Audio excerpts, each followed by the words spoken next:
Tenemos las partes del libro que vemos cómo inicia una introducción, luego los juicios de Dios contra las naciones vecinas. Ahí está Damasco, Filistea, Tiro, Edom, Amón y Moab. Y luego contra el pueblo de Dios, contra Judá y contra Israel. Recuerden ustedes que hay dos divisiones del pueblo de Dios, ¿verdad? Israel, que es el reino del norte, y Judá, que es el reino del sur. Luego, en el escrito del libro de Amós aparecen tres discursos. Ahí está el primer discurso, que a mayor privilegio, mayor responsabilidad. El pecado necesariamente traerá castigo. El juicio contra Samaria. El segundo discurso, que es el juicio contra las mujeres ricas de Samaria. La paciencia de Dios para con su pueblo Israel.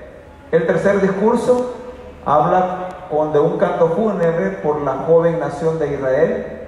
Betel, Dios produce cambios. Berseba, la falsa seguridad. Galaad, el ceremonialismo no puede salvar. El enemigo del pueblo de Dios, el orgullo. Las lecciones de la historia, una breve recopilación. Y las visiones de Amós, que son las que hoy vamos a ver un pocamente detenida. Ahí están las 5 visiones. Hay un paréntesis histórico y hay unas palabras de esperanza al final del libro. Las características particulares del libro, habla en metáforas, y ahí están algunas de las metáforas que tenían que ver con lo que Amós hacía. ¿Qué era Amós, dijimos? Era un boyego, algo así. La cosa es que tenía vaca, boyero, esa es la palabra, boyero. Y era agricultor. Por eso las metáforas que tiene ahí están relacionadas con la actividad económica que realizaba Amós. Esas son las visiones que él recibió.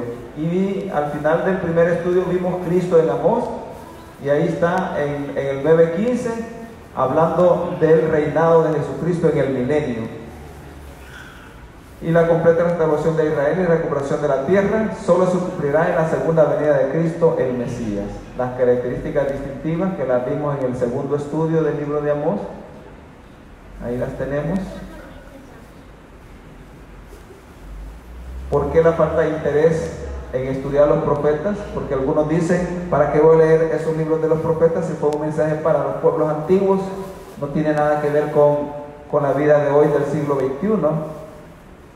Y algunos dicen porque tiene demasiado juicio, no, eso no va con nosotros, y el vocabulario es demasiado extenso y demasiado raro para nosotros. Por eso muchos no les gusta estudiar el libro de los profetas.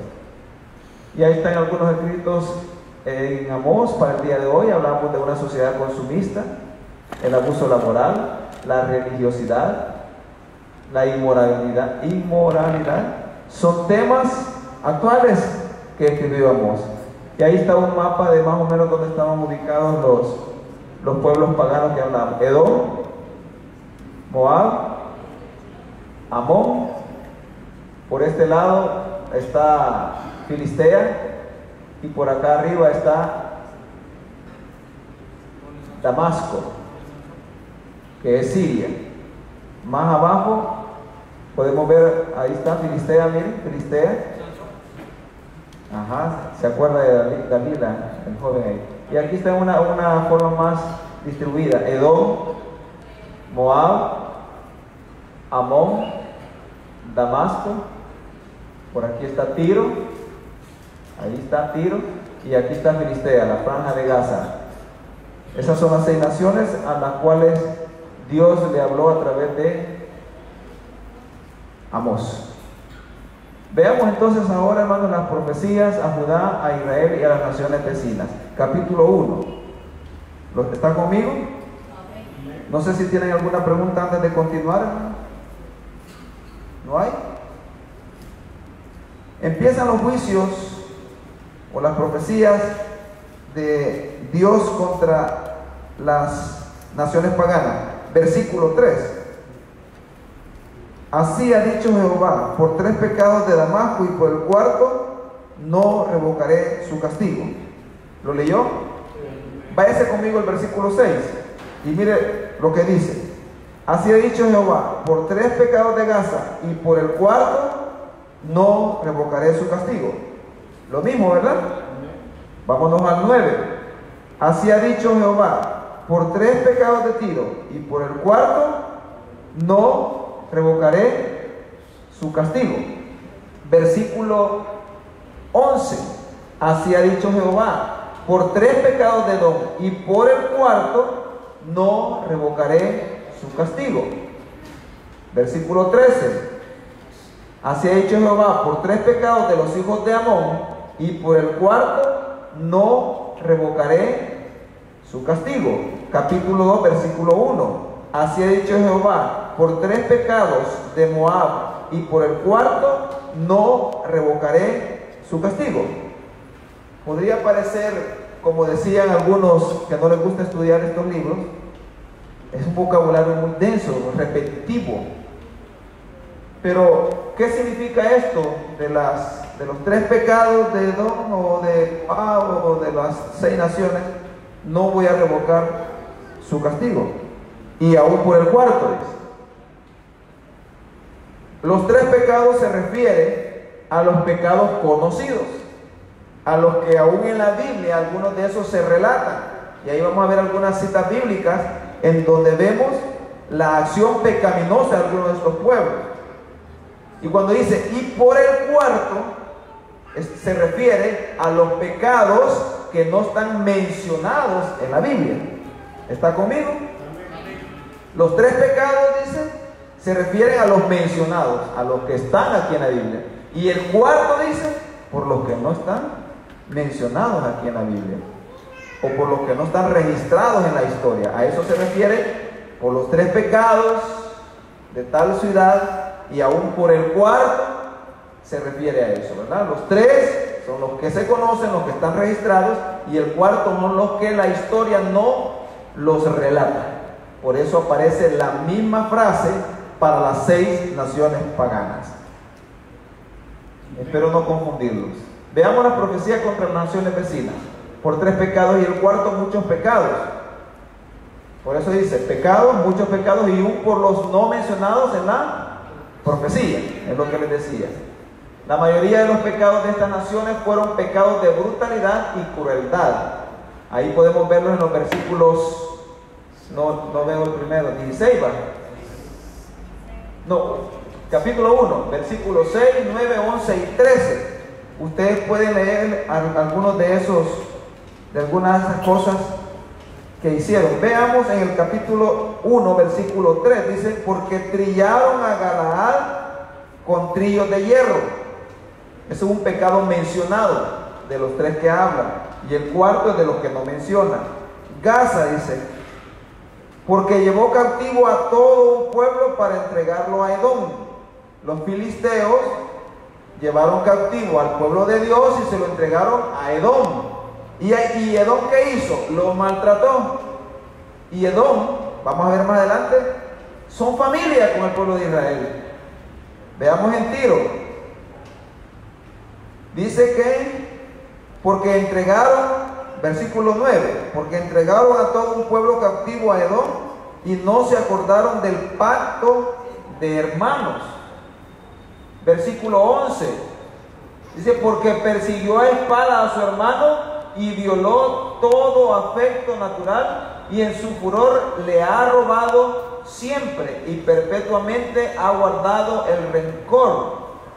Versículo 13, porque el pecado de Amón, dice, porque para ensanchar sus tierras abrieron a las mujeres de Galaad que estaban encintas. Capítulo 2, versículo 1, el pecado de Moab, porque quemó los huesos del rey de Edom hasta calcinarlos. Esos son algunos de los pecados que se mencionan. Por eso dice, por los 3 pecados, es decir, los que están mencionados en la profecía. Y por el cuarto, los que no están mencionados en la profecía. Entonces ahí vemos nosotros que estos pueblos fueron crueles, fueron sanguinarios. Y más que todo contra el pueblo de Dios. Por eso dice: no revocaré su castigo. Es decir, Dios estaba decidido a destruir o a castigar a estas naciones. Gracias a Dios estamos nosotros en la gracia, ¿no? Si no, también nos fuera revocado el castigo que Dios tuviera para nosotros. Dios aborrece todos los pecados de maltrato a los seres humanos y juzgará tales pecados. Lo dice Romanos 1, 18 al 32. Prenderé fuego, y ahí están los versículos donde lo dice, porque a todas las naciones dice que prenderá fuego. Si usted lo lee, igual que dice por 3 pecados y por el cuarto, lo mismo dice que va a prender fuego a todas esas naciones. Esta frase dice, alude al juicio de Dios mediante la violenta destrucción llevada a cabo por un ejército invasor. O sea, todos estos pueblos van a ser invadidos, y algunos de estos pueblos han sido invadidos no una vez, sino que serán otra vez invadidos ya en la gran tribulación. Así que será más terrible de lo que ya pasaron. Damasco, veamos esto. Aquí empiezan las ciudades. Me voy a bajar un poquito. Y les voy a pedir que si alguien busca 2 de Reyes 10, 32, 33. ¿Quién era Damasco? Siria. Todavía existe Siria, ¿verdad que sí? Siria ha sido un enemigo acérrimo del pueblo de Dios desde que llegaron a la tierra prometida. ¿Se recuerdan ustedes que el pueblo de Israel estaba en Egipto? Dios mandó a Moisés a sacar al pueblo de Israel de Egipto, y leche y miel. ¿Y pasaron cuántos años en el desierto? 40 años. Y llegaron a Canaán, la tierra prometida. Desde ahí, Siria y todos los pueblos alrededor que están mencionados aquí se convirtieron en enemigos del pueblo de Dios. ¿Y por qué se convirtieron en enemigos del pueblo de Dios? Porque Dios había prometido todas esas tierras para el pueblo de Israel. Todas esas tierras eran promesa de Dios. Solo uno. En aquellos días comenzó Jehová a censurar el territorio de Israel, y los derrotó a Hazael por todas las fronteras, desde el Jordán al nacimiento del sol, toda la tierra de Galaad, de Gad, de Rubén y de Manasés, desde Aroer, que está junto al arroyo de Arnón, hasta Galaad y Basán. Ahí podemos ver la guerra constante que tenía Siria, o sea, Damasco contra el pueblo de Dios.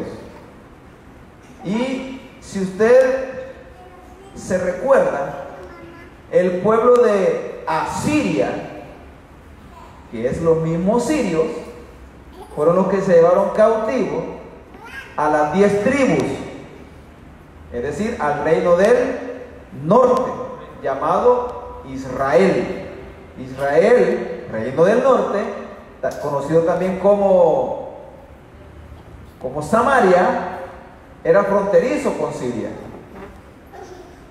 Y entonces en el apogeo, cuando Asiria era un gran imperio, Asiria, hermanos, hay que compararlo, o hay que entender que Asiria era el mismo Nínive. ¿Está conmigo? Asiria era el mismo Nínive.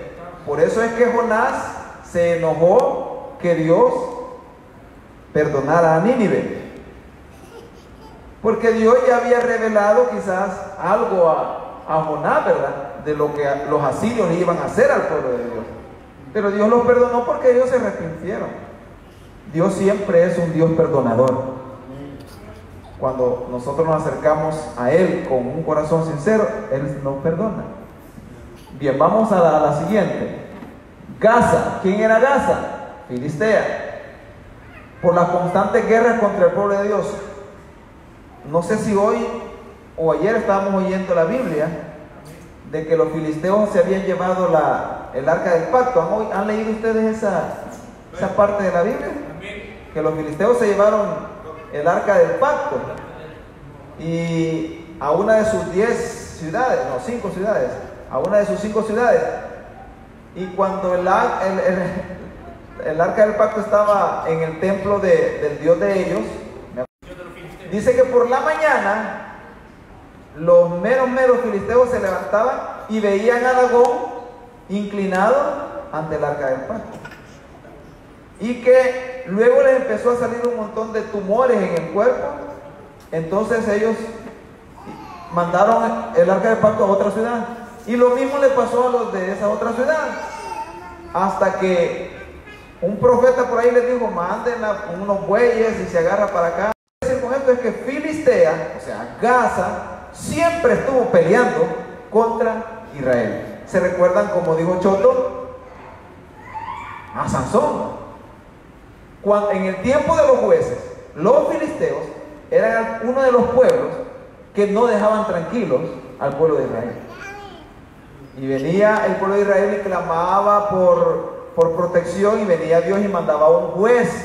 Y en una de esas oportunidades Dios mandó a Sansón, porque los filisteos lo estaban asediando. Entonces, por ese pecado, Filistea, o sea, Gaza, iba a ser castigada. Y como dice la palabra ahí en Amós, por los 3 pecados de Gaza y por el cuarto, es decir, por el que no está escrito en esa profecía, no revocaré mi castigo. Veamos la siguiente ciudad. Tiro. Tiro es Fenicia. Tiro es una de las ciudades marítimas que también no permitió que el pueblo de Israel se ubicara en la tierra que Dios había prometido. Y lo que hacían era no comerciar con el pueblo de Israel, es decir, no permitían que ellos tuvieran acceso al Mediterráneo, al mar. Era una de las ciudades más comerciales, más ricas de ese tiempo. Es decir, eran expertos en la navegación y nunca permitieron que el pueblo de Israel pudiera explotar todos los recursos marítimos, razón por la cual le cayó el castigo. Y es más, ellos eran los que más proclamaban la esclavitud. ¿Por qué? Porque agarraban a todos aquellos que en guerra habían vencido y los hacían trabajar en las cuestiones marítimas, y muchos de esos eran pueblo de Dios. Por eso fue que la profecía era contra Tiro y que Dios no iba a revocar su castigo. Por eso, veamos la siguiente ciudad, Edom. ¿Quién era Edom? ¿Qué dice ahí, hermano? ¿Cómo? Gracias. Igual a Esaú. Los edomitas o Edom eran los descendientes de Esaú. ¿Y el pueblo de Israel eran descendientes de quién? De Jacob. ¿Está conmigo? Jacob y Esaú eran hermanos. Amén. ¿Está conmigo? Jacob y Esaú eran hermanos. Y lo que hizo Esaú fue no dejar pasar al pueblo de Israel en paz por sus tierras. ¿Se acuerdan que le mencioné, le enseñé el mapa? Exactamente, Edom estaba entre la tierra prometida y entre la península del Sinaí. Obligadamente el pueblo de Israel tenía que pasar por las tierras de Edom. ¿Quién era Edom? Eran sus hermanos, la misma sangre, el mismo papá. ¿Quién era el papá de Jacob y Esaú? Isaac. Los dos eran hijos de Isaac, pero no los dejaron pasar en paz. Tuvieron guerra contra ellos y siempre estaban en constante guerra, odio, no los dejaron pasar, soberbios. Y ahí en Malaquías 1, versículos 2 y 5, ahí se menciona parte de esto, que no los dejaron pasar. Veamos el siguiente pueblo, que la profecía está en Amós 1, del 13 al 15. ¿Quién era Amón? ¿Quién dice ahí? ¿Igual a quién dice? A Lot. Lot era sobrino de quién? De Abraham. Entonces, Amón, es decir, los descendientes de Lot, también eran familia. Porque Abraham, ¿quién era? Era el bisabuelo. El bisabuelo de Esaú y el bisabuelo de Jacob. Jacob es igual a Israel, ¿verdad?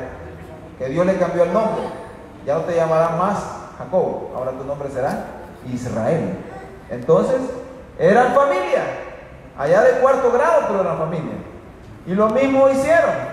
Amón está un poquito más arriba de Edom en el tiempo de Amós. Igual, obligadamente tenían que pasar por las tierras de Amón y no los dejaron pasar en paz. Siempre en guerra. Por eso dice similar a Edom. Y lo mismo es Moab.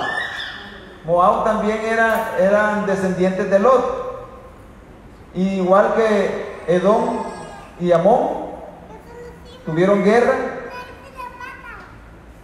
y no dejaron pasar en paz a los del pueblo de Israel. Entonces, no sé si tienen alguna preguntita hasta ahorita o mucha información. Traté de resumirla. La franja de Gaza hasta hoy en día todavía sufre. ¿Cómo? La franja de Gaza todavía hoy en día sufre. Exactamente. Todavía esta profecía de Amós todavía se le está aplicando a los filisteos, la franja de Gaza, ¿verdad? Que son los descendientes directos de los filisteos. O sea que Palestina es filistea. ¿Han oído ustedes aquel canto que dice: tierra bendita y divina es la de Palestina? Amén. En cierta medida es cierto, ¿verdad? Porque en el tiempo de Jesús todo eso le pertenecía a Palestina. ¿Ok? Belén era de Palestina. Pero hoy le pertenece a Israel. Pero todavía están peleando. Porque hay una parte de Jerusalén que está habitada por árabes palestinos. Bueno, ahí viene el pleito siempre, ¿verdad? Pero como dice el hermano Alexander Hernández, Filistea, es decir, la franja de Gaza, todavía está sufriendo el castigo por los 3 pecados y el pecado no mencionado. Veamos el juicio de Judá. Los pecados de Judá. ¿Alguien me lo quiere leer? ¿Qué más? Más fuerte. Veamos los pecados de Judá. ¿Cuáles fueron los pecados de Judá? Rechazo a la ley de Dios y su negativa a obedecer su palabra, idolatría que incluía adoración a falsos dioses, maltratando a los pobres, viviendo en inmoralidad, rechazaron a los profetas, abandonaron el pacto, se olvidaron de las maravillas de Dios en el desierto, hicieron pacto, hicieron pecar a los nazareos, entre otros. Ustedes saben quiénes eran los nazareos, ¿verdad? Los hicieron beber vino y les rapaban la cabeza a los nazareos. Los nazareos no tenían que cortarse el pelo, ¿verdad? Como Sansón. Y no tenían que beber vino. Los emborrachaban, o sea, no tenían que emborracharse. Y Judá los emborrachaba, los hacía pecar. Bueno, esos eran los pecados de Judá. Por esos pecados y por el no mencionado también.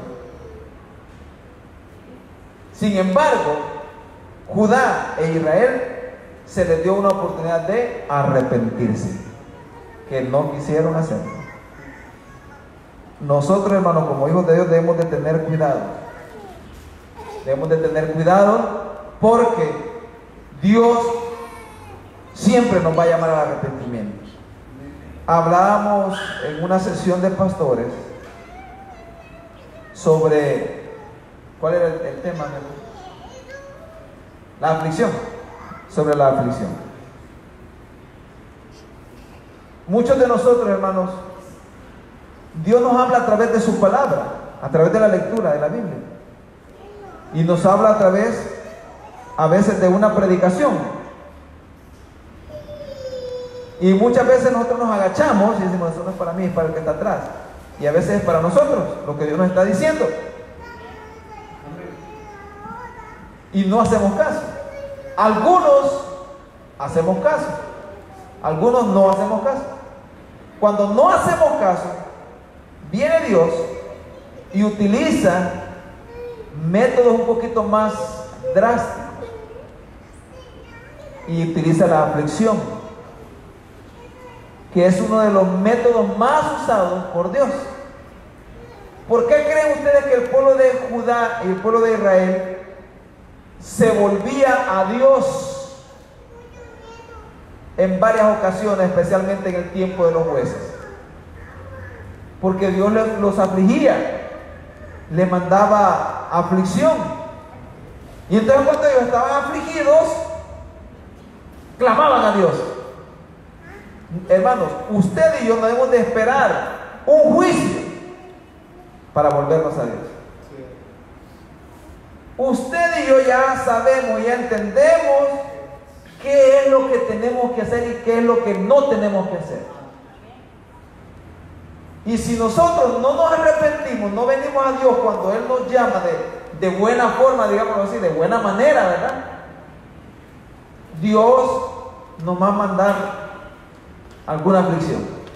Va a jalar la oreja y tal vez así entendemos. Y a todos nos ha pasado. Gracias por el amén. A todos nos ha pasado, me incluyo, que hemos esperado que el Señor nos pegue un jalón de oreja de esos buenos, para entender que algo está pasando o algo mal estamos haciendo. ¿Está? Entonces, yo le exhorto, hermano, a que no esperemos, y me incluyo, no esperemos un jalón de orejas de parte del Señor, una aflicción. Lo más terrible es lo que hizo el pueblo de Judá y el pueblo de Israel. Dios les mandó una advertencia: arrepiéntanse, porque no les va a caer este juicio. Pero como no se arrepintieron, el juicio cayó sobre ellos. Y por eso, tanto Israel, el reino del norte, como Judá, el reino del sur, fueron llevados cautivos. Amén. El pueblo de Israel, el reino del norte, conocido también como Samaria, fue llevado cautivo y ya nunca más se supo de él como reino o como imperio. Nunca más se supo. ¿Me está escuchando? O sea que los asirios casi los exterminan de la tierra. No lo hicieron porque el pacto de Dios era que Él iba a guardar un remanente, pero como nación nunca se volvió a levantar Samaria. Pero Judá fue llevado ¿cuántos años cautivo? Hermanos, vengan a la escuela dominical. 70 años. Y fue Babilonia el que se lo llevó cautivo por 70 años. A los 70 años se cumple la profecía de que ellos iban a retornar a su tierra. Y fue cuando Nehemías, cuando Esdras, ¿se acuerdan, verdad? Regresaron y Zorobabel, las tres, ¿cómo le llaman? Los tres retornos, ¿verdad? Retornaron y fueron a edificar otra vez la ciudad de Jerusalén después de 70 años. Pero el castigo se aplicó. Solo que Judá, el reino del sur, que fue cautivo por 70 años, regresó y volvió a ser reino. Y ahora tenemos a Israel, que prácticamente es Judá, los hebreos. Y ahí están todos. Y ahí una vez más se ha unido las 10 tribus que fueron llevadas cautivos y que nunca más volvieron a ser reino. ¿Ok? No sé si los malos confundo o malos en chivolo, pero... Exactamente. Y como dice la palabra de Dios, cuando vean que la higuera empieza a reverdecer, levanten la cabeza, porque el Señor está pronto a venir. Israel va para arriba, hermano. Y por eso todos los pueblos árabes quieren acabárselo, porque no quieren que Israel florezca. Y una de las armas más grandes que está ocupando todo el pueblo árabe es el Islam. Y eso, hermano, nos viene a caer a nosotros también. ¿Cuántas mezquitas no hay ahora, hermano? Hablando sin tutubeo, sin tapujo, como dice el dicho. ¿Cuántas mezquitas no se han abierto hoy? Y mire, muchos cristianos vamos detrás de las 5 libras de carne, siguiendo los mismos pecados de Judá. Religiosidad. ¿Está conmigo? Materialismo. Cuidado, hermano. No vaya a ser usted como Esaú. No yo, ¿verdad? De la Biblia. A ver, ¿por qué se vendió Esaú? Por un plato de frijoles. Y perdió, ¿qué? Su primogenitura. Y podemos señalar otros casos en la Biblia que va a ser un estudio, va a ser la predicación del 20, ¿verdad? ¿Ah? Del tercer domingo, que vamos a hablar sobre el Islam en El Salvador. No, de que no le dé miedo, hermano. Pero está conmigo lo que estamos hablando, hermano. Israel está floreciendo. El pueblo árabe, sus hermanos, porque son hermanos. ¿De quién son descendientes los israelitas? De Isaac. ¿Y los árabes? De Ismael.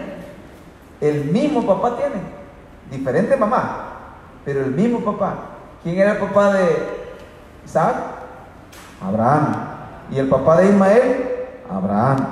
La mamá de Isaac, Sara. Y la mamá de Ismael, la sierva, la esclava de Sara, Agar. Son familia. Y no quieren, los descendientes de Ismael, los árabes, no quieren que Israel florezca.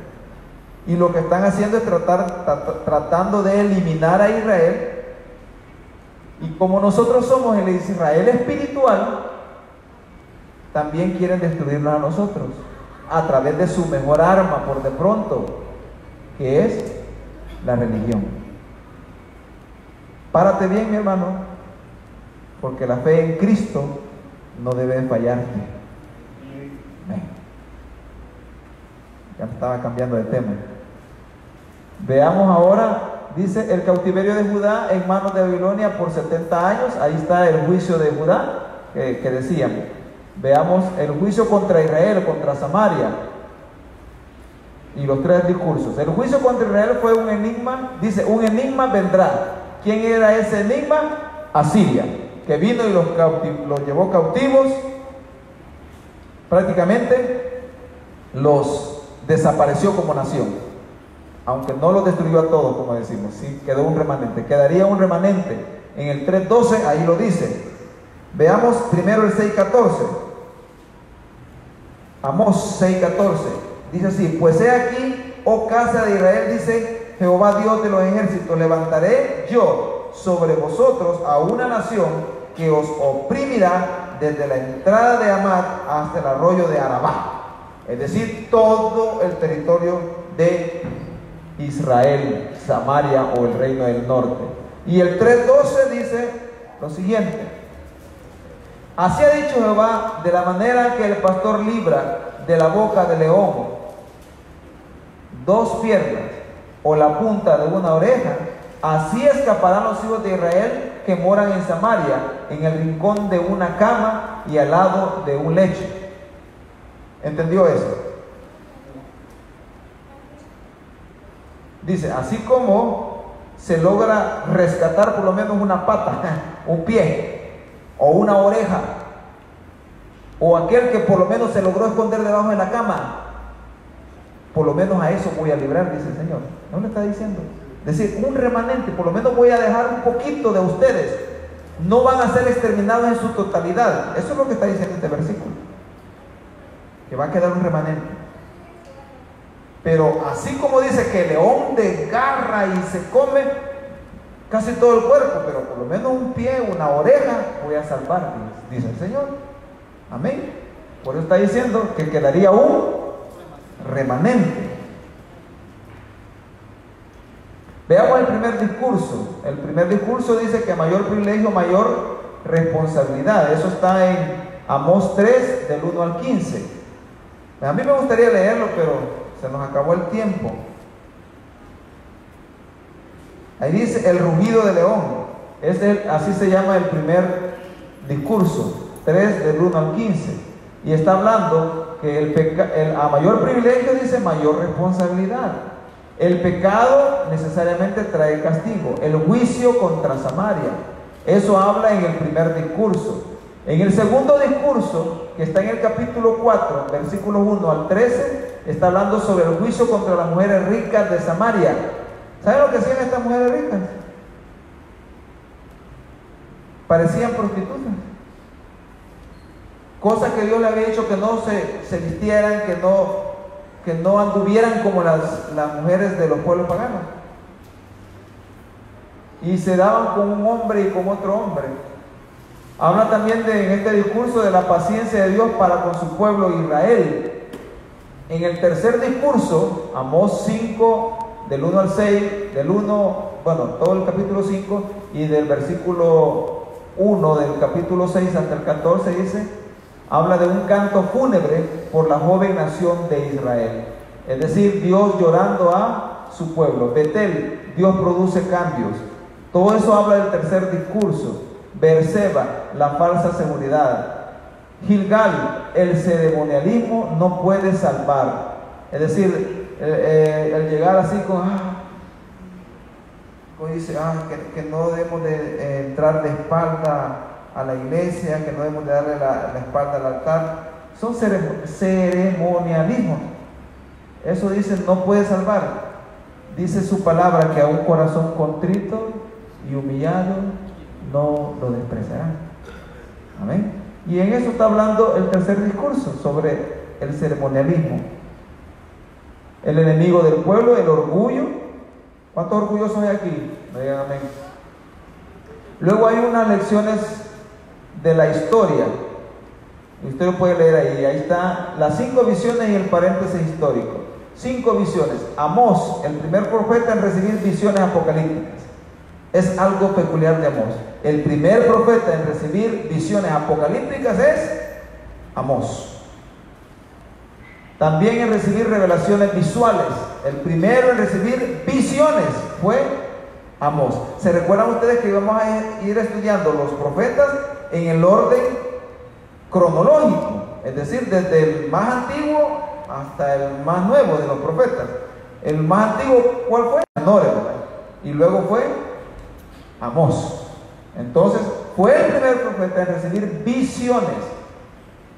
Ahí está la primera visión, la visión de la langosta que aparece en Amós 7 del 1 al 3 y la visión del fuego, Amós 7 del 4 al 6.